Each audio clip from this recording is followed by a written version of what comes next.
Bonjour à toutes et à tous, ravie de vous retrouver. Je suis en compagnie de Raphaël Gimnès. Bonjour Raphaël. Bonjour Géraldine. Vous êtes le responsable RSE chez SNCF et puis aussi Karine Gingras. Bonjour Karine. Bonjour Géraldine. On parlera avec vous vous êtes la responsable stratégie RSE de Nantes Métropole et vous parlerez du déroulé de cette fameuse journée du Social Change. Raphaël, 30% des émissions de CO2 sont liées au transport en France. Quand on parle de transport, on parle d'avions, de voitures, de poids lourds et de trains. Il faut donc, dans ce contexte-là, quand on voit ce chiffre, avoir une politique de décarbonation ambitieuse. Et à la SNCF, vous en avez une. Vous avez lancé en septembre dernier le programme planétaire. L'objectif, décarbonation des TER d'ici 2025. Alors, chaque jour, il faut quand même savoir que 46 500 passagers en Pays de Loire empruntent le TER. C'est pas rien quand même. Alors, pourquoi le programme justement planétaire et quels sont les trois types, ou s'il y en a plus que trois bien sûr, mais types d'actions principalement? Samedi prochain, on va fêter les 5 ans de la COP21.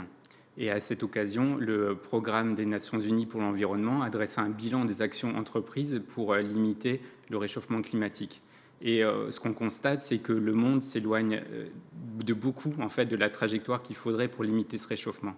Ça veut dire que, en fait, et malgré le coronavirus qui a fait une baisse des émissions de 7% rien que cette année, ça veut dire que chaque État, chaque citoyen, chaque entreprise doit redoubler d'efforts.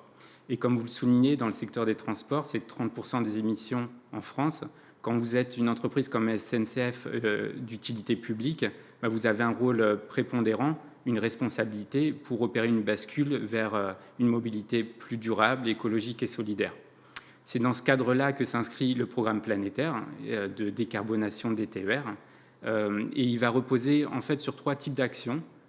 C'est quelque chose qui se veut simple et pragmatique.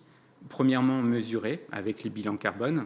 Deuxièmement, agir. Et là, ce sera plus de TER et plus de monde dans les trains et moins de CO2 avec de la sobriété énergétique. Avec une ambition, c'est d'ici 2025, baisser de 17% nos émissions de CO2 et puis éviter 24 000 tonnes en fait, de CO2 parce qu'on va faire basculer des gens de la voiture vers le train. Donc ça, c'est l'action. Et puis troisièmement, embarquer. Parce que pour réussir ce type de programme, il faut embarquer en fait absolument tout le monde au sein de l'entreprise, quel que soit son métier. Du coup, ça passe par de la formation et puis de comprendre que finalement, dans chaque geste métier, on a une contribution à apporter. Et donc, c'est aussi tout le monde finalement qui s'y met pour cette décarbonation. Oui, tout à fait, c'est ça l'idée. D'accord. Alors, si on prend le train, on économise par exemple combien d'émissions de CO2 ? Sur un trajet régional, en fait, entre un trajet en TER et en voiture, vous allez émettre 8 fois moins de CO2 en moyenne en prenant le train. Donc, prendre le train, c'est déjà un geste pour l'environnement. Mais ce qu'on veut, c'est aller plus loin parce qu'on peut gagner en termes de sobriété énergétique et on veut baisser en fait l'empreinte carbone des passagers. C'est-à-dire qu'en 2025, quand vous prendrez le train pour le même trajet, sur un train Pays de la Loire, et vous aurez baissé votre empreinte carbone de 35%.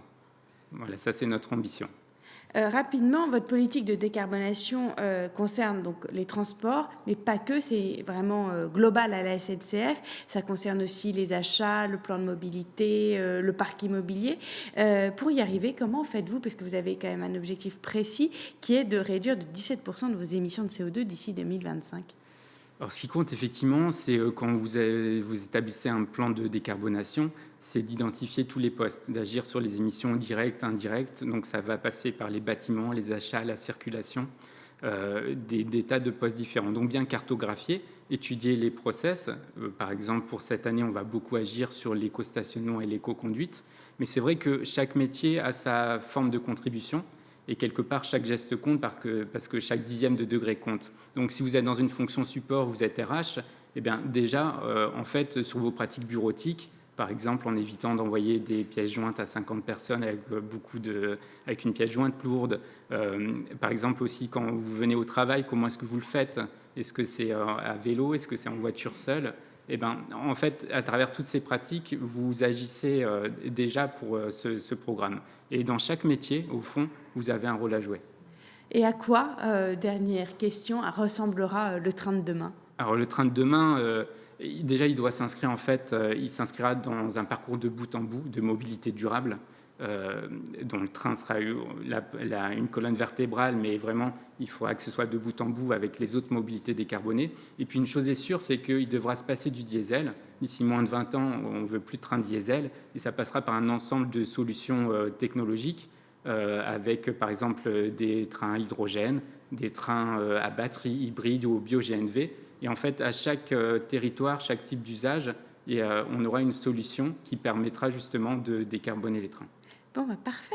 Merci pour toutes ces explications. Merci, Raphaël. Je rappelle que vous êtes le responsable RSE chez SNCF et on a bien compris que cette décarbonation des trains s'inscrit dans une politique globale. Il faut effectivement prendre le train, puisque quand vous prenez le train, il y a quand même une réduction de 8% de... 8 fois moins. 8 fois moins. 8 fois moins en 8 fois moins et parfois de carbone. Beaucoup plus selon les trains.